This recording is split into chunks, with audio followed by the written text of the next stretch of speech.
విక్రమార్కుడికి రాజు అయిన తర్వాత ఒకసారి ఇలా ఆలోచన వచ్చిందంట. పూర్వజన్మలో నేను ఏమిటి అని తెలుసుకోవాలనే కుతూహలం కలిగిందట. రాజ్యానికి ఏ జ్ఞాని వచ్చినా అతన్ని పూర్వం నేనేమిటి అన్న రహస్యాన్ని తెలుసుకునేవాడట. కానీ ఎవరి దగ్గర నుంచి సరైన సమాధానం రాకపోవడంతో చాలా చింతించేవాడు.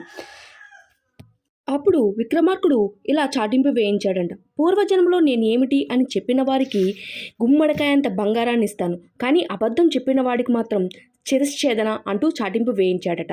అప్పుడు ఆ ఊరిలో ఒక పేద బ్రాహ్మణుడు ఉండేవాడు. అతడు ఎక్కువగా కాళికాదేవిని పూజిస్తూ ఉండేవాడు. ఒకరోజు కాళికాదేవిని ప్రసన్నం చేసుకోవడానికై ఊరి చివరన ఉన్న కాళికాదేవి మందిరానికి బయలుదేరాడు. అప్పుడు దారి తప్పి అడవిలోకి వెళ్ళిపోతాడు. చీకటి పడుతుంది. ఎక్కడ జంతువులు తినేస్తాయనే భయంతో ఒక పెద్ద మారేడు చెట్టు ఎక్కి కూర్చుంటాడు. ఆ చెట్టు ఎక్కే సమయంలో ఆకులు రాలి చెట్టు కింద ఉన్న శివలింగంపై పడతాయి. రోజు ఆ వనానికి విహారయాత్రకు వచ్చిన పార్వతీ పరమేశ్వరులు ఇద్దరూ కూడా ఆ బ్రాహ్మణుడికి ఒక వరం ఇస్తారు. అప్పుడు ఆ బ్రాహ్మణుడు జరిగిందంతా చెబుతాడు. ఆ రహస్యాన్ని చెప్పితే నాకు గుమ్మడికాయంత బంగారం వస్తుందని చెప్తాడు. అప్పుడు శివుడు, ఆ రహస్యం తెలియాలి అంటే మీ రాజు అమావాస్య రోజు సాయంత్రం పూజ చేసి అక్షింతలు పూలు తీసుకుని ఆ రాజ్యానికి తూర్పున ఉన్న ఒక కుమ్మరి ఇంట్లో ఒక గుడ్డెద్దు ఉంది, దానిపై అక్షింతలు పూలు వేస్తే ఆ రహస్యం ఏమిటో అది చెప్తుంది అని శివపార్వతులిద్దరూ కూడా మాయమైపోతారు.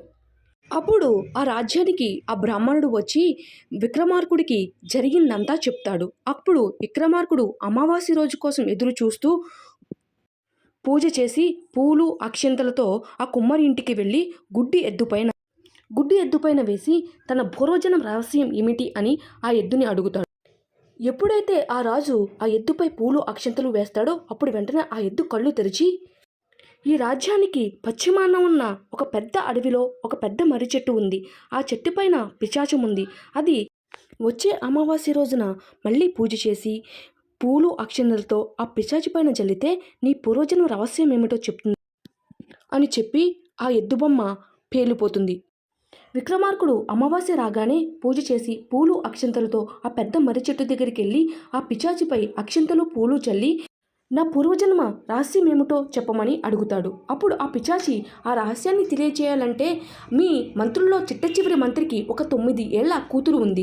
అదే అమావాస్య రోజున పూజ చేసి అక్షింతలు పూలు తీసుకుని ఆ అమ్మాయిని తలపైన చల్లితే ఆ రహస్యం ఏమిటో చెప్తుందని చెప్పి శాప విమోచనమై ఆ రాక్షసి అక్కడికక్కడే మాయమైపోతుంది. అప్పుడు విక్రమార్కుడు ఆ పాప దగ్గరికి వెళ్ళి పాపపై పూలు అక్షింతలు వేసి నా పూర్వజన్మ రహస్యం ఏమిటో చెప్పమని ఆ పాపను అడుగుతాడు. అప్పుడు ఆ పాప, మీ పూర్వజన్మ రహస్యం తెలియాలంటే మీరు ఒక కథ వినాలి. పూర్వం ఒక రాజ్యంలో ఒక పేద బ్రాహ్మణుడు తన భార్య కొడుకు కోడలితో ఉండేవారు. అనుకోకుండా వరదల్లో చిక్కుకుంది ఆ రాజ్యం.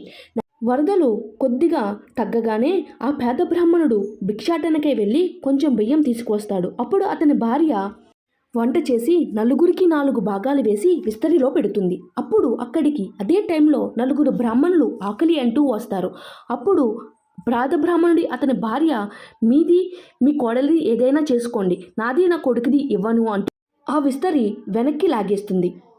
అప్పుడు ఆ పేద బ్రాహ్మణుడు తనది తన కోడలిది తీసుకుని ఆ ఇద్దరి బ్రాహ్మణుడికి ఇస్తాడు. అప్పుడు ఇద్దరు బ్రాహ్మణులు ఆశీర్వదించి మరొక జన్మలో నువ్వు ఒక రాజుగా అవుతావని ఆ బ్రాహ్మణునికి వరం ఇచ్చి అక్కడి నుంచి వెళ్ళిపోతారు. ఆ రాజు ఈ జన్మలో మీరే అని ఆ పాప విక్రమార్కుడితో చెప్తుంది.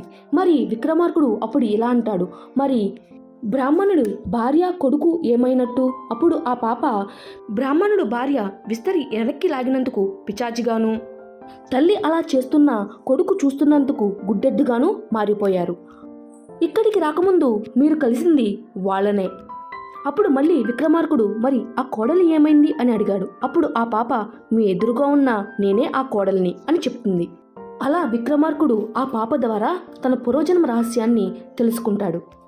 అది తెలియజేసినందుకు ఆ పేద బ్రాహ్మణుడికి గుమ్మడికాయ అంత బంగారాన్ని ఇచ్చి పంపేస్తాడు.